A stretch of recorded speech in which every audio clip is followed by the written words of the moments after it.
एक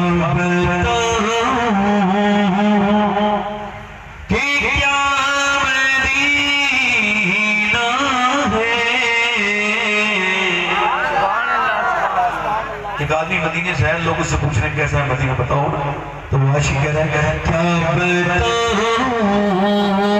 कि क्या मदीना है, क्या बताऊं क्या बताऊं क्या बताऊं कि क्या मदीना है,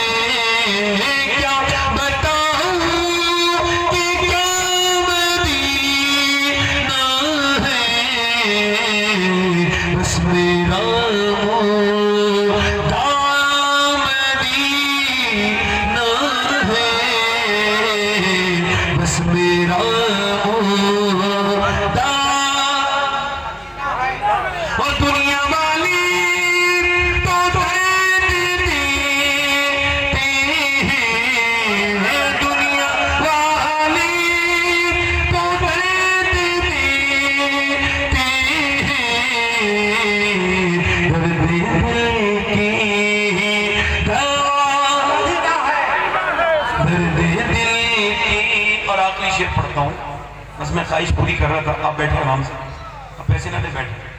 आखिरी शेर सुनिए। उठ के जाऊं उठ के जाऊं मदीने से,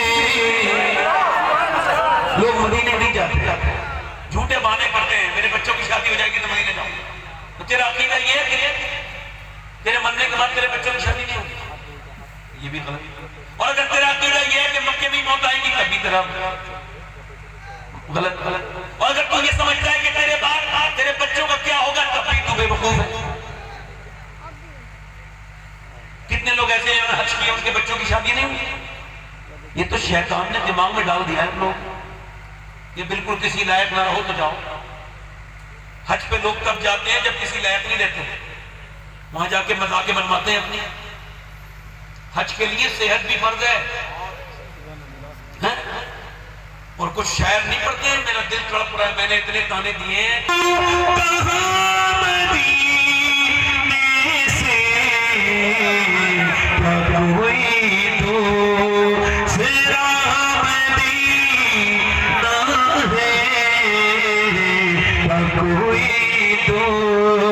और ये हसन भाई की नजर है ये शेर कि मेरे दिल में हुजूर रहते हैं, दिल मेरा तो सेरा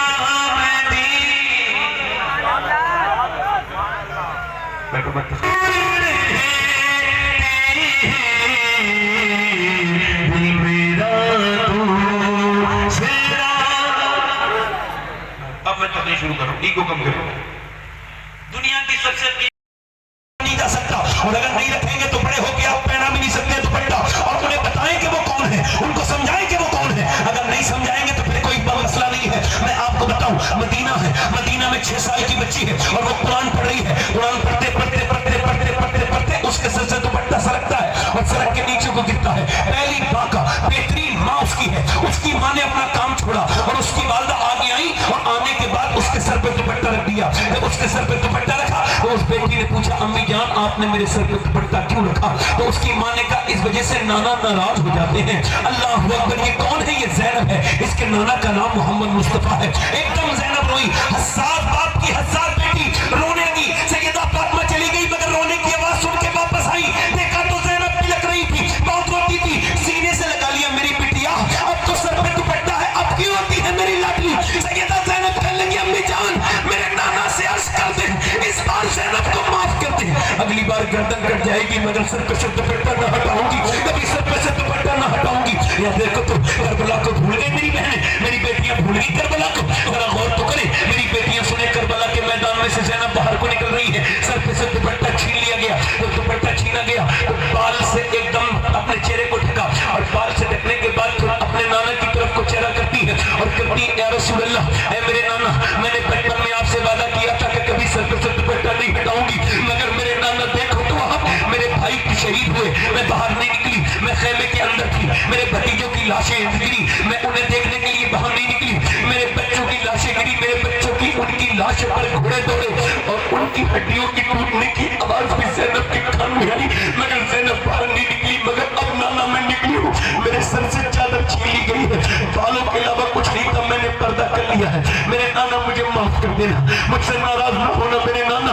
अल्लाह अकबर। फिर अपने बाप अली की तरफ, रोजे की तरफ देखती है, कहती बाबा अली मैं जब कूफे में चलती थी, जब मैं मक्के में मदीने में चलती थी, आप फरमाते थे आप फरमाते थे हसन हुसैन जाओ मेरी ज़ैनब के पाँव के निशान मिटाते हुए जाओ। मैं नहीं चाहता कि मेरी बेटी के पाँव के निशान भी कोई देखे, मगर आज अब्बा आपकी बेटी के सर पे से दुपट्टा गिर गया है। अल्लाह अकबर। इमाम ज़ैनुल आबिदीन कहते हैं मैंने अपनी फूफी को 5000 किलोमीटर का सफर करते देखा और ऊँटनी पर, मगर कभी तहज्जुद की नमाज भी कसा नहीं हुई। मेरी फूफी ऊँट के ऊपर ही नमाज पढ़ लिया करती थी। मगर सुनो तो अब जरा गौर करो, करबला के मैदान में इधर लाशें पड़ी हैं, लाशों पर घोड़े दौड़ रहे हैं, उधर असर पड़ी जा रही है, उधर जोहर पड़ी जा रही है, उधर मियाँ नेज़े पर चल रहे हैं, नेज़े पर चल रहे हैं सर हुसैन का, और उधर जो है वो शहीदाने करबला के सर नेज़े पर उछाले जा रहे हैं, उधर औरतें नमाज पढ़ रही हैं। मेरी बेटियां क्या जवाब देंगी नबी की बेटियों को, नबी जालियों को क्या जवाब देंगी क़यामत के दिन, जिनके मुसल्ले नहीं पिछते, जिन्हें आज फेसबुक से वक्री, जिन्हें आज सीरियल से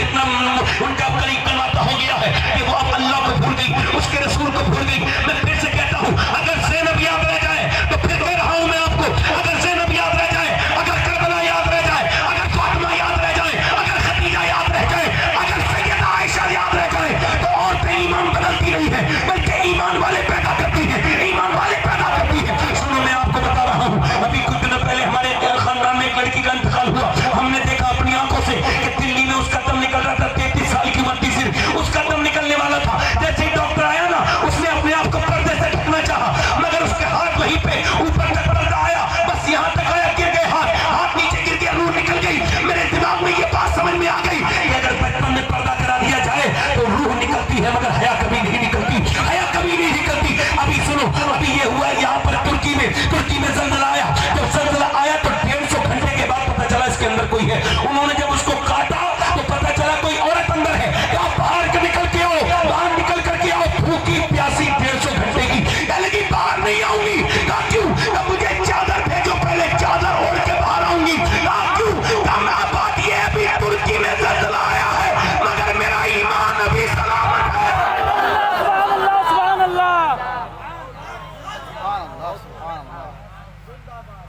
बोलो मेरा ईमान अभी, मेरा ईमान अभी, बोलो मेरा ईमान अभी। औरतों के लिए सैयदा की जात थी, किसकी जात थी? बोलो किसकी जात थी? मौला अली कहते मेरी शादी हुई, फरमाते जब मेरी शादी हुई तो मेरी बीवी मेरे घर में आई, मैं उसे देख कर रोने लगा। मेरी बीवी ने मुझसे कहा कोई शादी वाले दिन तो दूल्हा नहीं रोता, आप क्यों रोते? तो मैंने उनसे कहा फातिमा बात यह है कि हुजूर की तरबियत पर और आपके सबब पर रोना। तो क्या मतलब? बात ये कितनी भी गरीब की शादी होना, 1-2 जोड़ी कपड़े पहन लेती है लड़की, मगर आपको देख रहा हूँ जिस चादर में पैमत, जिस चादर पे दुल्हन बन के आई है नबी की बेटी फातिमा, उस पर 17 पैमत लगे। मैंने कहा या रसूलल्लाह, आपने मेरे आका करीम, मेरे सरकार, आपने अपनी बेटी को रुखसत किया, आप चाहते तो सोने के लिबास होते, ऐसा लिबास जो जन्नत से आता। सोना इतना होता किसी ने कभी ना पहना होता, मगर गरीब की लड़कियों का ख्याल करके मेरे नबी ने अपनी बेटी को रुखसत किया। तो चादर पे 17 पैमत, मगर फिर भी हुजूर फरमाने मेरी बेटी अली का ख्याल रखना, अली का कहना मानो, उसका। मेरी तरफ देखें, मेरी तरफ देखें, बहाया है। अगर इकबाल सुन लेता तो गुलाम हो जाता। इकबाल ने कहा था मरियम अज़ीज़ निस्बत ईसा अज़ीज़ सैयद निस्बत हज़रत ज़हरा अज़ीज़। मेरा इमाम कहता है नूर बिन्ते नूर ज़ौजे नूर उम्मे नूर नूर नूर मुत्तकी खलीलुल्लाह नूर का। कहते फातिमा वो है जो खुद नूर है, उसका बेटे नूर है, उसका शौहर नूर है, उसका अब्बा नूर है, तेरी नस्ल पाक में है बच्चा बच्चा।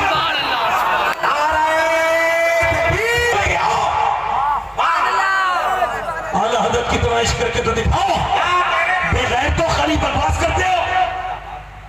हम अल्हम्दुलिल्लाह आला हज़रत के मानने वाले, बोलो जरा सुभान अल्लाह। आखिरी बात करके अपनी बात को खत्म कर रहा हूं। मेरी बेटियों से गुजारिश है कि आज के बाद सैयदा का दामन, मैं इस तकरीर में 3-4 बार डिस्टर्ब हो गया, और एक बार गौस आजम तकरीर कर रहे थे, एक चील ने डिस्टर्ब कर दिया था। किसने? किसने? और अखबार में खैर में लिखा है गौस पाक ने चील को ऐसे देखा, 2 टुकड़े होकर नीचे गिर गई। और फिर आपने कहा देख सुन, मेरा नाम अब्दुल कादिर, उसको जिंदा किया फिर चील को। अल्लाह फरमाते तेरी चिड़ियां हैं, तेरा दाना पानी, तेरा मेला, तेरी महफिल है या गौस।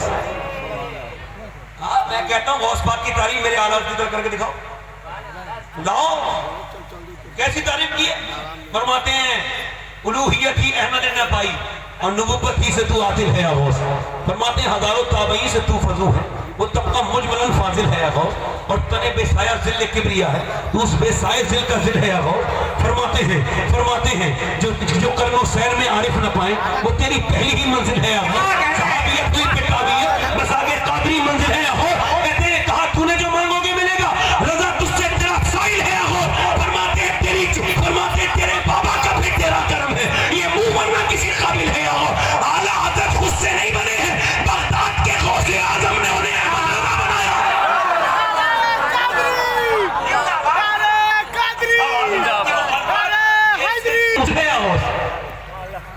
और हसद से इनके सीने पाक कर दे कि बदतर दिल से भी ये सिल है या गौस।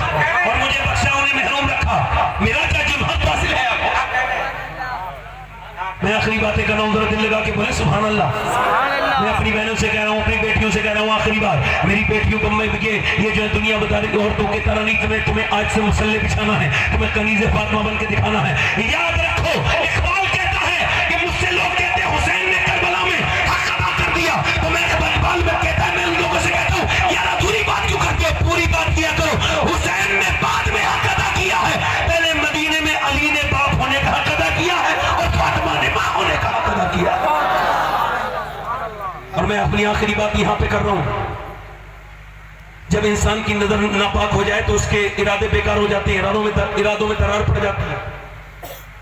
जब इंसान की नजर बेकार हो जाए, बदनिगाही का शिकार हो जाए, तो उसकी गैरत खत्म हो जाती है, उसके सीने का सुकून। मैंने अपने हाथों से 17 साल के जवान को गुस्ल दिया। कितने साल के बोलो? आखिरी बात है, कितने साल के? मैं जब उसको गुस्ल दे रहा था तो मैंने उसके सर को पकड़ा। जब मैंने उसके सर को पकड़ा तो वो पोस्टमार्टम हो गया था, मेरी उंगली अंदर गई और सफेद उंगली, मेरी उंगली पे सफेद हड्डी लगी उसकी, जो फट चुकी थी पोस्टमार्टम की वजह से, फट के दरार बन गई थी, मेरी उंगली में गई और मैं खून निकल गया। मैं रोया। एक साहब बोले रो रहा है, तकलीफ हो रही? मैं कहा तकलीफ नहीं हो रही। हुजूर फरमाते हैं जब मुसलमान का वो मुर्दे का हाथ पकड़ता है ना गस्साल, तो मुर्दा कहता है आराम से, तेरे उठाने से बड़ी तकलीफ है, बड़ा दर्द होता है तेरे उठाने से, नरम नरमी कर मेरे साथ गुस्ल में। मैं ये सोच रहा हूँ कि जब पोस्टमार्टम करते हैं तो चीर देते हैं, शराब पी के चीरते हैं। जब पोस्टमार्टम करने वाले शराब पी के चीरते हैं, मैंने अपनी आंखों से पोस्टमार्टम देखा था, तब से लेके अब तक बहुत डर लगता है। यही दुआ करता हूँ, अल्लाह दिन रात सफर में रहता हूँ, पोस्टमार्टम वाली मौत से बचा लेना। और कितनी सख्त है मौत। हज़रत इमाम गज़ाली कहते हैं तुमको पता है मौत कितनी सख्त है? फरमाते हैं ईसा अपनी माँ मरियम की कब्र पे गए, कहने लगे ओ मेरी मरियम माँ, मैं मुर्दे जिंदा कर लेता हूँ, तू कहे तो तुझे अंदर से निकाल दूं। अंदर से आवाज आई ना ना ना ना ना ईसा ऐसा न करना, मुझे रूह निकलते वक्त इतनी तकलीफ हुई थी, उसका एहसास अभी तक हो रहा है, अभी तक हो रहा है। हुजूर फरमाते हैं अगर जान ना निकल जाए जबान की और जान ना निकल जाए आंखों की, तो जब रूह निकलते वक्त ऐसी चीख निकलेगी मुर्दे की कि उसकी उस चीख से जानवर चढ़ना भूल देंगे, लोग अपनी बीवियां छोड़ देंगे। ऐसा दर्द एक एक जोड़ तोड़ देता है, एक एक जोड़ तोड़ देता है। इज़राइल मेरे दोस्तों मेरी बात सुनो, मौत करीब करीब आ रही है। लोग कहते हैं मैं मरते मरते बचा, आज तक कोई मरते मरते नहीं बचा, सब मरते मरते नहीं बचते, बल्कि बचते बचते पूरी दुनिया मर जाएगी, सबको मौत आनी है। मेरे आका के गुलामों सुनो, मौत तुम्हारे उपसरों पे तैयार है, हर वक्त तुम्हारा मौत के करीब होता चला जा रहा है। एक से जरा गौर करो, अपनी आंखों को पाकीज़ा करो, अपनी अपनी अपनी अपनी अपनी अपने आप को पाकीज़ा करो। हजरत सैयदना उमर फारूक आज़म, मेरे नबी ने फरमाया अगर मेरे बाद कोई नबी होता तो उमर होता। उमर कौन जिसे मेरे नबी ने अपनी दुआओं में मांगा है, वो मेरे नबी की मुराद है। उमर कौन जिसका एक घर जन्नत में हुजूर ने देखा था, फरमाया था उमर मैंने तेरा घर जन्नत में देखा है। वो उमर, उसकी बात करता हूँ, इंतकाल के वक्त में अपने बेटे से कहते हैं ऐसा कर मेरा सर जमीन पे रख दे, मेरा सर जमीन पे रख दे। बेटा अपने बाप को देख के कहता है क्यों? का रख दे सर। वो अपने जानों पे रखता है, जमीन पे सर रख दे।